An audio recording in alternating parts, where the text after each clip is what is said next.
IVM।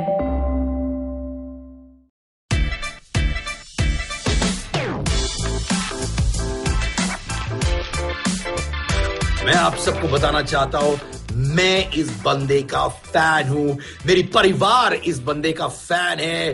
इन्होंने दिखा दिया है व्हाट ट्रू एक्टर्स आर। प्रतीक गांधी भाई क्या काम किया है, मुझे वाकई में बताओ प्रतीक, क्या एक जमाने में तुम बच्चों की किडी पार्टीज होस्ट करते थे? एक जमाने में तुम एक्चुअली आंटियों के साथ एंकरिंग करते थे? मैंने एक पॉज मारा बट क्लैरिफाई। वो बहुत अच्छा प्रेग्नेंट पॉज जो लिया आपने। बताओ जेन्युइनली वो होता था क्या भाई? यस यस यार, मैंने बहुत लाइव शोज एंकर किए हैं। बच्चे की बर्थडे पार्टी, स्कूल के फंक्शंस हो या किटी पार्टीज हो, कॉर्पोरेट के फंक्शन हो, किसी का 75th बर्थडे है, किसी की 50वीं मैरिज एनिवर्सरी है, and that helped me survive also. That helped me work on the craft also of how to hold people, without doing anything much. Just talk to them and captivate them. So that also helped me during my monologues that I perform on stage. क्या बात। अच्छा, मतलब कितना मंटाल कितना मिलता था भाई? मंटाल कितना मिलता था? पैसे का तो ऐसा था यार कि मैंने जब 2005 में पहला ऐसा बर्थडे पार्टी की थी ना, तो तब मुझे 700 रुपया मिला था। हाँ, 700 रुपये एक शो का मिलता था। तो ऐसा लगता था कि यार, अगर मतलब गिनती में ऐसे करता था तब कि अगर महीने के मैंने मतलब 10 शो भी कर लिए तो 7,000 मिलेगा यार, रेंट तो निकल जाएगा। अरे बाबा, And that's how I used to think यार। बिल्डिंगें खड़ी कर सकते हो खुद ब खुद मेरे भाई। पर सुनो यार, 2005 से तुम एक्टिंग में लगे हो? हाँ, 2004 से, मतलब बॉम्बे 2004 में आया। 16 साल में फाइनली वो क्रेडिट मिलना। ऑब्वियसली गुजराती थिएटर प्लेस कर चुके हो, नाम कमा चुके हो, पर फाइनली क्या तुम्हें लगा 16 साल के बाद, अरे भगवान जी थैंक यू, बहुत थका दिया पर फाइनली करवा दिया? ऐसा फीलिंग आया है? तो ये वाली फीलिंग ऐसे आई मुझे कि भगवान ने बना बहुत सोच समझ के मेरा प्लान बनाया है शायद, कि तुझे हर एक स्टेप चढ़ना पड़ेगा। तेरे लिए कोई लिफ्ट नहीं बनाई हमने कि डायरेक्ट ऊपर पहुंचा देंगे तुमको हर एक स्टेप से होके जाना है। And that is the best part that happened in my life, क्योंकि हर एक स्टेप पे जो भी छोटा मोटा जितना भी काम किया ना, उससे इतना कुछ सीखने मिला कि by the time you reach here and by the time some इस टाइप की अपॉर्चुनिटी आती है, तो तुम उस सब के लिए थोड़ा तैयार होते हो। तो मतलब बहुत अच्छा हुआ है, मेरा प्लान भगवान ने बहुत समझ के बनाया शायद। पर ये बताओ, कहीं इंडियन फिल्म इंडस्ट्री से कंप्लेन है क्या कि मुझ जैसा टैलेंट तुम लोग ने फाइनली देख लिया 16 साल बाद? ये कंप्लेन है कि नहीं भाई? दिल से बताओ। नहीं, दिल से ये तो लगता है कि यार चांस दिया करो यार, एटलीस्ट चेक तो कर लिया करो। मतलब कहीं कोई, मतलब मैं तो समझता ही हूँ ये, और बहुत अच्छे से मानता हूँ कि इतने टैलेंटेड लोग हैं यार। मतलब मुझसे भी बहुत टैलेंटेड एक्टर्स हैं, 100% है, पर शायद वो वहां तक पहुंच ही नहीं पा रहे, ना मेकर्स ना कोई दूसरा। तो वो एक रिस्क टेकिंग की बात है, मतलब थोड़ा विश्वास दिखाने की बात है। And I keep thanking this people यार, कि इतना बड़ा प्रोजेक्ट उन्होंने इस टाइप मेरे साथ माउंट किया, और उन्होंने उतना वो विश्वास जो दिखाया।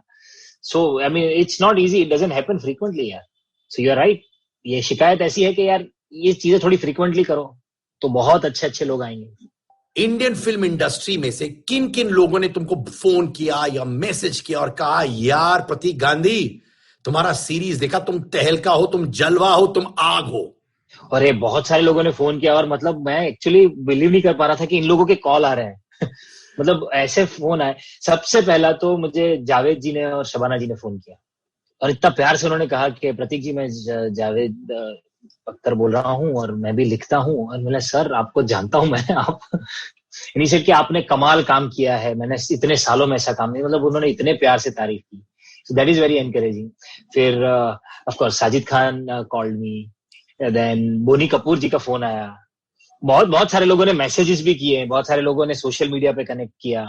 और एक सिद्धार्थ कन्नन भी अभी तुम्हारा फैन है प्रतीक गांधी। अरे थैंक यू वेरी मच। बताओ, ये जो हर्षद मेहता के परिवार से तुम मिले थे क्या? उनके परिवार के सदस्यों से मिलने का मौका मिला कि नहीं? नहीं, उनके परिवार के सदस्य से डायरेक्टली मिलने का मौका तो नहीं मिला, पर ऐसे बहुत सारे लोगों से मेरी मुलाकात हुई जिन्होंने उनके साथ काम किया था, जिन्होंने उनके साथ बहुत सारी मीटिंग्स की हैं। मतलब ऐसे लोग मिले कि उनका ऐसा था कि चाय, शाम की चाय हम हर्षद मेहता के साथ ही पीते थे। सो मतलब इतने नजदीकी करीबी लोग थे उनके, जिनके साथ मेरी बहुत अच्छी खासी डिस्कशन हुई। वैसे बहुत सारे लोगों से मिला जो हर्षद मेहता के साथ रिंग में जॉबिंग का काम करते थे, तो जॉबर्स थे। तो मैंने उनके पास से ही बैठ के सब साइन लैंग्वेज सीखी थी, ट्रेडिंग कैसे होता था तब का। प्रतीक भाई, आपने हर्षद मेहता की आवाज जी है, वो क्या क्वालिटी है जो आपने कहा यार ये सब इसने सहन किया है यार, और कैसे किया, आप खुद आश्चर्यचकित हो गए थे, वो क्या था? वो जो शुरुआत का जो उनका दौर था ना पूरा, when he was trying to make it big, he was a dreamer. उन्होंने सपने देखा, और सबसे बड़ी बात कि वो सपने को पूरा करने की हिम्मत रखता था। ये बात मुझे बहुत इंटरेस्टिंग लगी, जो कि किसी भी मतलब middle class, lower middle class जो कहाँ से आ रहा है, किसी को ऊपर उठना है। और ये तब की बात है जब क्लास डिवाइड बहुत एविडेंट था। टॉप आपको एक क्लब दिखेगा, मतलब उस क्लब में आप मिलती ही नहीं है। Even if you are deserving, even if you have that art, even if you have that craft और टेक्निक और सब कुछ है, but you don't, you can't make your way through. And Harshad Mehta को डू दैट। तो वो जो एंग्स थी ना उनके अंदर, वो मुझे बहुत इंटरेस्टिंग लगती है। और उसके साथ साथ एक मॉरल डायलेमा भी है, बहुत इंटरेस्टिंग मॉरल डायलेमा है कि चीज गलत है, सही है, मैं सोचना ही नहीं चाहता, मुझे ये करना है। और क्योंकि सब लोग कर रहे हैं सिस्टम को एक्सप्लॉइट, तो मैं भी कर रहा हूं, मैं कोई गलत नहीं कर रहा हूं। In his mind he was okay, he said I am not doing anything wrong. The interesting part is whatever that I've understood from the script and from the book and from जितना भी मैंने पढ़ा, देखा, लोगों से बात हुई, कि उनको कोई ऐब ही नहीं था यार, कोई आदतें ही नहीं थी बुरी, कोई नहीं, कुछ नहीं था। एक ही पैशन था, पैसा कमाना है, सिस्टम का पार्ट बनना है, और उस लेवल का पार्ट बनना है कि मैं सिस्टम को चलाऊंगा। तो it's a very interesting character. पर फिर जो होता है ना यार, कि कॉन्फिडेंस से ईगो तक आप कब पहुंच जाते हो आपको पता ही नहीं चलता। आपने ईगो की बात की, इतने साल में ऑडिशंस हो, कहीं जाके लोगों से मिलना हो, कहीं आपका ईगो हर्ट हुआ, आपका सेल्फ रिस्पेक्ट हर्ट हुआ, ये कहते हुए कि बंदो मुझे एक बार देख तो लो, मैं अच्छा एक्टर हूं, और आपका सेंटिमेंट जेन्युइनली हर्ट हुआ क्योंकि उन लोग ने आपको चांस नहीं दिया, ऐसा हुआ? सेंटिमेंट मतलब शुरुआत में मुझे डिसअपॉइंटमेंट होता था कि यार ऐसा क्यों कर रहे हैं, एक बार देख लो, मतलब एक बार करने दो। और तब तो जब नया नया आया था ना, तब तो ऐसा होता था कि यार इतने सारे लोग ऑडिशन में, लंबी लाइनें होती थी, एक रूम में लगभग 50-60 लोग बैठे हैं, एक के बाद एक ऑडिशंस चल रहे हैं। धीरे धीरे वो दौर भी चेंज होते गया, लोगों का ऑडिशन लेने का तरीका भी बदलते गया। पर हाँ, शुरू के जितने भी रिजेक्शंस मिले ना, उन सब में कहीं ना कहीं मैं अपने आप को क्वेश्चन करता था that am I not good enough. 10 में से एक ऑडिशन तो क्लिक होना चाहिए था, इतना मतलब कैसे होता है। पर धीरे धीरे मैं वो भी समझा कि तब तो टीवी बहुत पीक पे था ना यार, और टीवी में जो होता है generally that acting skills are needed, required, but TV में first you have to look good, you have to look like a model. Acting तो करवा लेंगे वो लोग, डायलॉग रट के बोल दोगे आप, पर you have to look good like a model. तो मुझे लगता था कि यार मेरा ध्यान वो थिएटर के थॉट प्रोसेस से ऐसा था कि acting is the main thing, ये सब तो होता रहता है। सो वो थॉट प्रोसेस ही मैच नहीं हुआ पहले कुछ महीने तो फिर धीरे धीरे पता चला कि नहीं भैया ऐसा नहीं है, you have to become a complete package. मतलब मुझे सामने वाले को ना बहुत सारे रीजन देने पड़ेंगे टू कास्ट। मतलब मुझे एक्टिंग तो आनी चाहिए, वो बेसिक तो छोड़ दो साइड पे, पर वो एक्टिंग तब दिखा पाऊंगा जब कोई मुझे लेगा। और मुझे किसी को कंसिडर करवाने के लिए खुद को, मुझे अच्छा दिखना जरूरी है, मेरा फिजिक पे काम करना जरूरी है, मेरा डांसिंग स्किल जरूरी है, मुझे बहुत कुछ करना पड़ेगा। तो ये सब सीखते सीखते करते गया। पर फिर वही है जो एक आध लाइन कभी सुन ली थी यार, कि फर्स्ट डिजर्व देन डिजायर। तो वो इतना इंटरेस्टिंग लाइन है कि वो आपको कभी ईगो वाले जोन में जाने ही नहीं देता। मतलब किसी ने अगर नहीं दिया ना, तो लगता है कि शायद आई एम नॉट डिजर्विंग, होगा यार, I have to work hard. कहीं कॉन्फिडेंस टूटा था क्या भाई? कहीं कॉन्फिडेंस के लग गए थे कि नहीं? हाँ, अरे हुआ था, ऐसा भी हुआ था एक दो बार कि यार ऐसा कैसे। मतलब जैसे मैंने बताया ना कि 10 में से एक भी ऑडिशन नहीं लगता है, तब लगता है कि यार something is wrong, either I don't know it. तो वो कहीं कर, you keep asking this question to yourself, and I guess that was also one of the reasons why I took up a full time job also. And मैं constantly दो चीजें साथ में करता था कि मैं यहां से अपना दाल रोटी निकाल लूंगा, बट थिएटर और ये चीज मैं अपने हिसाब से करूंगा till the time I don't prove myself to my own self and others. Because दुनिया को तो बाद में प्रूव करूं, पहले खुद को तो प्रूव कर लूं कि नहीं यार ये बराबर है, मतलब आता तो है। पर ये मुझे बताओ, ये साइड वाला जॉब क्या था? क्या कर रहे थे उस वक्त? मैंने बहुत सारे काम किए यार बॉम्बे में आके। मैं 2004 में जब बॉम्बे आया ना, तब मैं इंजीनियरिंग की डिग्री लेके आया था हाथ में। सो मैं डिप्लोमा मैकेनिकल हूँ, बी प्रोडक्शन इंजीनियर हूँ। तो मैंने शुरुआत में 2004 से 8 तो नेशनल प्रोडक्टिविटी काउंसिल के साथ फ्रीलांस कंसल्टेंसी का काम किया। 4 साल में कुछ 12-13 प्रोजेक्ट किए उनके साथ, छोटे छोटे, कोई प्रोजेक्ट 4 महीने का है, कोई 6 महीने का, वैसे। और इस सब के साथ साथ मैं थिएटर करता था, उस ऑडिशंस देता था और वैसे काम ढूंढता था। फिर 2008 में तक मैंने कुछ बॉम्बे में आके 4 प्ले कर लिए थे, और उसमें से एक अपूर्व अवसर करके प्ले किया, जिसमें से लोगों को ऐसा लगा कि यार ऐसा कोई एक्टर है। उस प्ले में मैंने ना 7 कैरेक्टर किए थे एक प्ले में, अलग अलग। मतलब बहुत ही वो स्पिरिचुअल टाइप का प्ले था, तो उसकी ऑडियंस ही लिमिटेड है, और हम लोग तो एक्सपेरिमेंटल थिएटर करते थे, तो ऐसा तो है नहीं कि मतलब महीने में 15-20 शो कर ली, महीने के 4 शो, और उसके बाद ऐसा लगता फिर भी लोगों ने नोटिस किया, तो तब लगा कि हाँ यार इसके बाद कुछ होगा। पर तब बॉम्बे में घर लेना भी जरूरी था, नौकरी और मतलब सेटल होना बहुत डिफिकल्ट होना था तब तक। 2004 से 2008 की बात कर रहा हूँ दोस्त, और उसके बीच में मैंने कॉम्पेयरिंग का काम चालू रखा। सो आई स्टार्टेड डूइंग कॉम्पेयरिंग। फिर मैंने ये जो मोबाइल के टावर सब जगह लगते हैं ना बिल्डिंग्स पे, सो मैंने वो सेल साइट खड़े करने का कॉन्ट्रैक्ट लिया एक कंपनी से, और मैंने बॉम्बे में 10 जगह पर सेल साइट इंस्टॉल की। बिकॉज इंजीनियरिंग की डिग्री थी, मेरे कजिन के साथ मैंने सोचा ये करते हैं यार, इससे वो फ्रीलांस इनकम चालू रहेगी, तो I can select the project that I want to be a part of. वो किया, उस कंपनी ने भी पैसा इतना तोड़ तोड़ के दिया कि it was not making sense. फिर वाटर टैंक क्लीनिंग का काम मेरे दिमाग में आया कि यार सब जगह लोग, आदमी को वो वॉचमैन अंदर उतरता है, पानी की टंकी साफ करता है, सो लेट्स मैकेनाइज इट। मैंने 2 मशीन खरीदे, 4 बंदों को ट्रेन किया, और पार्ला ईस्ट में कुछ 10-12 हाउसिंग सोसाइटीज है, उनका ईयरली कॉन्ट्रैक्ट ले लिया कि हर 3 महीने में मेरी ये टीम आएगी और पूरा वाटर टैंक क्लीनिंग करेगी। पर उसमें दिक्कत ये हो रही थी कि लोगों को संभाल के रखना बहुत डिफिकल्ट था यार, लोग रोज बदल जाते थे, आज ये नहीं आया कल वो नहीं आया, तो ट्रेन करो और फिर वो लोग आएंगे ही नहीं, तो काम कैसे होगा। कि ये करते करते इंजीनियरिंग के प्रोजेक्ट चल रहे थे, उसमें से one of the leading corporates of India where I was working as consultant, they offered me a full time job. तो मैंने 2008 में फुल टाइम जॉब ले ली। तब लोगों ने बहुत बोला था कि यार अभी तो मतलब थिएटर भूल जाए यार, अब तो साथ ये कर ले, तेरे पास इतना अच्छा डिग्री है, you are a first class engineer, so you better concentrate there. पर पता नहीं क्या था दिमाग में कि नहीं, 2 चीजें साथ में करेंगे। तो मतलब दोनों घोड़ों पे सवारी करते रहा मैं 2008 से 2016। Interesting time of my life where I got married also. I was working in the corporate as a manager, and I kept doing my theatre, जिसमें से मेरी लाइफ के बेहतरीन नाटक मैंने उस टाइम पे किए, मोनोलॉग्स, 2-2 घंटे के मोनोलॉग्स। और तब 2012 में बेयार फिल्म मिली मुझे, गुजराती, पहली Gujarati film, which changed a lot of things for the entire team. मतलब बेयार से गुजराती फिल्म को मल्टीप्लेक्स में एंट्री मिली सालों बाद, यंगस्टर्स ने देखना चालू किया, तो फिर बहुत सारी ऑफर आई मुझे, पर तब मैं ऑफर ले नहीं पाता था क्योंकि मैं नौकरी से 20 दिन की छुट्टी लेके फिल्म शूट करने गया था और आके तुरंत वापस जुड़ गया था। तो मुझे पता भी नहीं कि फिल्म कितनी हिट हुई, क्या हुआ क्या नहीं, कुछ आइडिया भी नहीं था। फिर उसके राइटर्स ने और इन लोगों ने मुझे बताया कि यार ये ऐसा हो गया है कि अभी तू, मतलब मुझे लगता नहीं लंबा नौकरी कर पाएगा। मैंने उतना सीरियसली लिया नहीं था।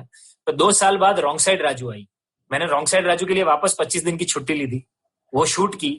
वो फिल्म को नेशनल अवार्ड मिला 2016 में, बेस्ट गुजराती फिल्म का। और वो रिलीज होने वाली थी ना, उसके 1 महीने पहले मैंने रिजाइन किया कि now this is it, now is a time where I should completely focus here. तब तक मैंने दोनों चीज साथ में करते करते, ये जो पूरा यहाँ से 16 साल का जो मामला है ना, उसमें इतनी सारी चीजें हुई है which help me grow as a better person और अ बेटर एक्टर और a better human being, I guess. क्या बात है मेरे भाई, तुमने इतने ऑडिशंस दिए और सुना कि हंसल मेहता ने आपका ऑडिशन टेप देखा ही नहीं और तब भी रोल दे दिया। या लुक एट लाइफ। मैंने मेरा ऑडिशन टेप देखा ही नहीं, उन्होंने बोला या मतलब दिस इज सो अमेजिंग। सो मेरी पहले की 2 फिल्में उन्होंने देखी थी, बेयार और रॉन्ग साइड राजू। हाँ, और उन्होंने थिएटर पे मेरा एक प्ले देखा था, and that's it, so that worked for me. पर 18 किलो तुमने डाला, माने खा खा के मुंह ठूस ठूस के मोटे हो गए क्या? अरे इतना खाया है मैंने यार, बिकॉज मैं कभी ना इतना मोटा था नहीं, और मुझे फिटनेस एक मेरा इतना इंटरेस्टिंग पैशन है कि मैं मतलब बहुत कुछ करता रहता था, तो मैं कभी मोटा था ही नहीं। और मुझे जब हंसल सर ने देखा तो बोला कि बाकी सब तो ठीक है, वजन बढ़ाना पड़ेगा। तो मुझे लगा थोड़ा बहुत होगा। उन्होंने बोला नहीं, मुझे फेस तो पूरा तुम्हारा ऐसा है ना चिजल्ड, वैसा नहीं चाहिए, डबल चिन चाहिए, बड़े गाल और मोटा पेट। तो वजन तुम मस्कुलरली मत बढ़ाना, तुम्हें मोटा होना है बकायदा। तो यार मतलब ये फिर अलग ही जर्नी थी। इसके लिए तो हमने कितने कुछ 7 से 8 तो लुक टेस्ट लिए हैं। हर 2 महीने में लुक टेस्ट होता था कि अब कितना बड़ा है, देखो कैसे दिख रहे हो, अब क्या करना पड़ेगा। एक टाइम पे तो देखा बॉडी सूट पहनाते हैं, पर बॉडी सूट के साथ वो मैनेज ही नहीं होता था, बहुत बुरा लगता था। डेंचर्स बनवाए मेरे लिए कि डेंचर्स बनाएंगे, थोड़ा डेंचर्स डालेंगे तो मुंह फुला हुआ लगेगा, but then it's very difficult to deliver the dialogues.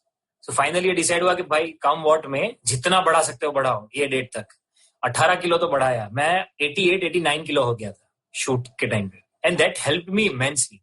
मेरी ब्रीदिंग चेंज हो गई है, तो मैं बोलते बोलते जहां अटकता हूं, मतलब मेरा पूरा dialogue delivery change, the way I walk, the way I sit, जूते पहनना, टाई पहनना, सब मतलब अलग ही पूरा बॉडी हो गया था मेरा।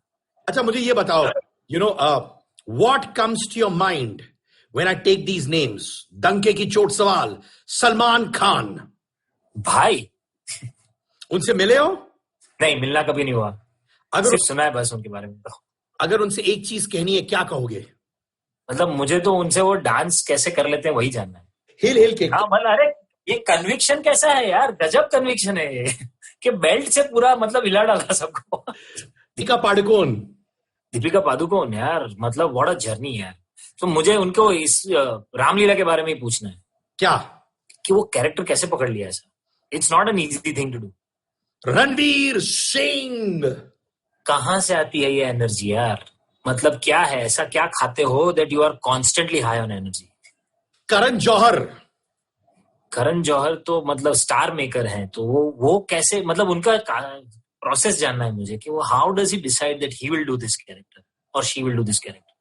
क्या बात है, अभी तो तुम खुद स्टार बन चुके हो यार, तो करण जौहर तुम्हें स्टार मेकर नहीं कर सकता क्योंकि तुम ऑलरेडी स्टार हो मेरे भाई। आज आलिया भट्ट, मतलब I guess she is the most natural actor I have seen in recent times. अच्छा, बहुत अच्छा, और तुम भी बहुत नेचुरल हो यार। तो अच्छा, एक एक्ट्रेस जिसके साथ तुम कहते हो यार मुझे रोमांस करना बड़े पर्दे पर, वो कौन है? मुझे मालूम है तुम शादीशुदा हो, भाभी को तुम छुपा देना, ये जवाब मत देना। भाभी को माने कहीं रूम में जाने को बोलो 2 मिनट, दिल से बोलो भाई। मुझे ना कोंकणा सेन शर्मा के साथ काम करना है। Konkona Sen Sharma, she is one actress that I loved watching. मतलब मुझे वो इतना इतना इतना इंटरेस्टिंग लगता है ना, मतलब मैं एक बार तो मिलना चाहता हूँ उनसे कि कभी काम करने मिलेगा तो बहुत मजा आएगा। क्या बात है भाई, अभी तो पूरी दुनिया तुम्हारे साथ काम करना चाहती है और मैं हूं सिद्धार्थ कनन भाई, और मैं वादा कर रहा हूं अपने मेकअप किट की कसम, मेरे मेकअप की कसम भाई, मैं तुम्हें मिलवाऊंगा कोंकणा से, डोंट वरी भाई। अच्छा भाई, सबसे कठोर क्रिटिसिज्म जो तुमको मिला अपने काम के लिए, ये हर्षद मेहता प्रोजेक्ट हो या कोई और, जो तुम्हें उठा दिया और जगा दिया, वो क्या था? सबसे कठोर क्रिटिसिज्म मुझे थिएटर पे एक बार किसी ने बताया था कि तुम्हारा लास्ट प्ले मैंने देखा था, इस प्ले में भी मुझे कहीं ना कहीं प्रतीक दिखता है, तो वो मुझे नहीं देखना है। इसलिए 2 प्ले तुम्हारे देखे, उसमें मुझे प्रतीक कहीं ना कहीं थोड़ा दिख रहा है, and that actually shook me up because I always try कि अगर मैं कुछ कैरेक्टर क्रिएट कर रहा हूँ ना तो उसमें मैं नहीं दिखना चाहिए। I don't want to get into any particular style. मतलब वो कैरेक्टर लोगों को याद रहना चाहिए, ना कि Prateek Gandhi. So that actually worked very well for me कि मेरा हमेशा प्रयत्न तो यही रहता है। अब कितनी सफलता मिलती है वो तो डिपेंड करता है लोगों के उस पर ही कि मैं कितना वो ट्रांसलेट कर पाता हूँ, but that's what give me another direction to work. सबसे घटिया एडवाइस तो किसी ने आपको दी है, लाइक मुझे रोज एडवाइस मिलता है, तुमको सबसे घटिया एडवाइस जो तुमने कहा और बहुत से लोग आते, जब जितना सक्सेसफुल होते उतने लोग आके आपको एडवाइस देते, अरे ये करो वो करो, वो कौन सा था तुम्हारा? अरे सबसे इंटरेस्टिंग, मतलब ऐसी इस टाइप की एडवाइस जो कि सामने वाले को जो दे रहा था उसको लग रहा था कि I am changing your life with this line, life बदल दूंगा। मतलब ये तुम देख लो एक बार कि ज्यादा एक्सपेरिमेंटल चीज और ऐसा, मतलब just concentrate something which is very very commercial, सिर्फ वही करो। तो ये एडवाइस सुन के मुझे समझा ही नहीं कि मतलब, क्योंकि कमर्शियल और एक्सपेरिमेंटल तो बहुत रिलेटिव टर्म है ना, उसका वैसा तो कोई है नहीं कि कमर्शियल मतलब ऐसा ऐसा तो कुछ है नहीं।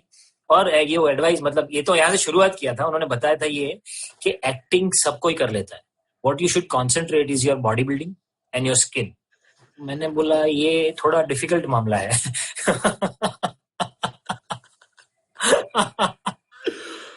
अरे बाबा, अच्छा ये बताओ, हंसल मेहता के फेवरेट कौन है, प्रतीक गांधी या राजकुमार राव? देखो मुझे तो अब तक यही पता है कि राजकुमार राव है। या अभी प्रतीक घुस गया है? अरे बाप रे, मतलब ऐसा हुआ है तो बहुत अच्छा है यार। पर ये जवाब शायद वही दे पाएंगे, पर मेरे हिसाब से तो दोनों ने इतना अच्छा और इतना साथ में काम किया है कि वो तो मतलब he will always top the list. किस एक्टर से आप सबसे ज्यादा इनसिक्योर हो सकते हो?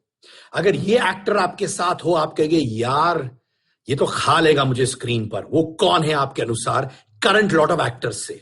मतलब I mean not trying to be nice और good, this is what I personally think, so I am sharing कि एक तो वो 2 एक्टर के बीच वाला कंपटीशन मेरे समझ में नहीं आता, क्योंकि दोनों अलग इंडिविजुअल हैं।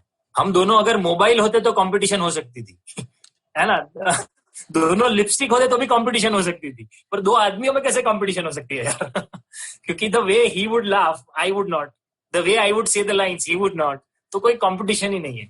पर हाँ, अगर कोई ऐसे एक्टर्स हैं कि जिनके साथ काम करके ऐसा लगेगा कि यार मतलब I have to up my game to match up to him, कि वो जितना जान डाल रहा है, वो जिस हिसाब से मुझे भी उतना कुछ करना पड़ेगा। तो वैसे यार बहुत सारे एक्टर, जैसे मैं अपने शो की बात बताऊं तो रजत कपूर के साथ जैसे मैंने सीन किया, जैसे उनकी एंट्री होती है ना माधवन की, he lights up the screen like anything, और वो इतना मस्के की तरह काम करते हैं कि हमें लगता है कि यार let's not act, let's just react to it, मतलब रिएक्शन पे चले जाते हैं हम लोग।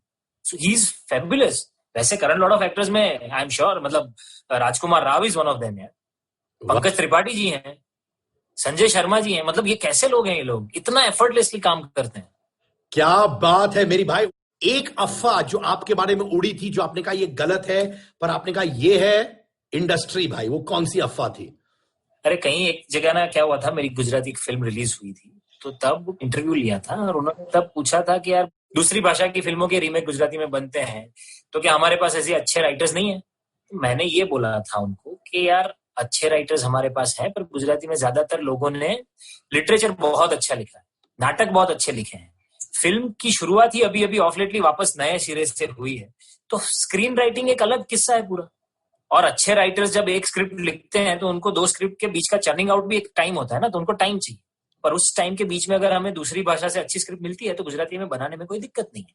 अब उसका इंटरप्रिटेशन ऐसा उन्होंने किया और ऐसा छापा कि गुजराती में अच्छे फिल्म के लेखक नहीं है प्रतीक गांधी, सीधा नेक्स्ट डे हेडलाइन था।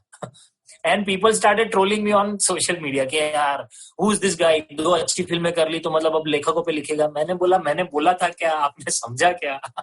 बट so, मतलब हाँ ये होता है, इट्स पार्ट एंड पार्सल यार, ये बहुत होता है।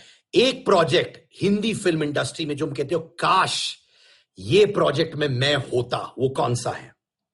ये यार बहुत सारे हैं। एक ही बताना है? हाँ, इतना डिफिकल्ट क्वेश्चन पूछ लिया। तीन बता दे भाई। तीन बताना है। हाँ।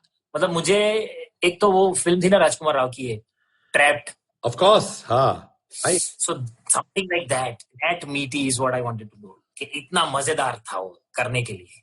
फिर रामलीला में जो कैरेक्टर था रणवीर सिंह का, वो मजेदार था करने के लिए। फिर उरी में जो कैरेक्टर था भी मजेदार था करने के लिए। सो या समथिंग लाइक दिस। क्या बात है। One real life character Harshad Mehta के बाद जो तुम कहते हो ये मुझे प्ले करना है यार, इसमें मेरे तोते उड़ेंगे और ये जर्नी मैंने फॉलो की है और जबरदस्त है, वो क्या है? वो बताऊं, मैं पर्सनली मुझे वो कैरेक्टर करना है। अमूल स्टोरी पता है आपको? या doctor Varghese Kurien, that's the character that I want to play. Why? मैंने वो बुक पढ़ी है। व्हाट अ कैरेक्टर यार, and what a journey. He never wanted to be a dairy specialist. He was forced to do that. He never wanted to go to Amul and work for that. But because government ने तब भेजा था, सरदार पटेल ने उनको बोला था, government ने उनको वहां पढ़ने भेजा था, तो he had to repay that time to government back. तो ब्रिटिश गवर्नमेंट और ये सब बहुत कुछ चल रहा था ना, तो उनको वहां भेजा था कि नहीं तुमको तो ये करना ही पड़ेगा यार, internship, because you signed that, no, हमने हमारे पैसे पे पढ़ने के। He was forced to go there. Then he saw that ये तो पागलपन है यार, because India and that to Gujarat being a state where cattle field is the biggest thing. मतलब गाय भैंस बकरी तो वहां तो मेन धन ही वो था ना, पशुधन ही मेन था, और तभी भी हमें दूध बाहर से लाना पड़ता। And the way he changed the entire revolution, he got that white revolution in Gujarat. So it's a very very interesting story to follow and a brilliant character. अच्छा, आखिरी प्रश्न, अगर तुम पर एक बायोपिक बनेगी कभी भी, क्योंकि मुझे मालूम है तुम उस राह में हो प्रतीक गांधी, मैं 25 साल से इंटरव्यूज कर रहा हूं, मैं बताता हूं तुम्हें दिल से, तुम उस राह पे हो, वो बायोपिक का नाम क्या होना चाहिए? अरे यार, very interesting. I guess the simple man. Prateek Gandhi, तुम ऐसे ही सिंपल रहना, तुम्हारी सिंपलिसिटी ही बात करती है। मैं तुम्हारा फैन हो गया सीरीज देखकर, और अब मैं फैन हूं एज अ ब्रदर, एक दोस्त से, और मैं कहता हूं जब भी तुम्हें मेरी जरूरत पड़े मैं तुम्हारे लिए खड़ा हूं। लेडीज एंड जेंटलमैन, डंके की चोट पर प्रेडिक्शन, ये लड़का इतिहास बनाएगा, अगर नहीं बनाया कुछ साल में तो मैं इंडस्ट्री छोड़ दूंगा। Thank you very much. Thank you. खुश रहो.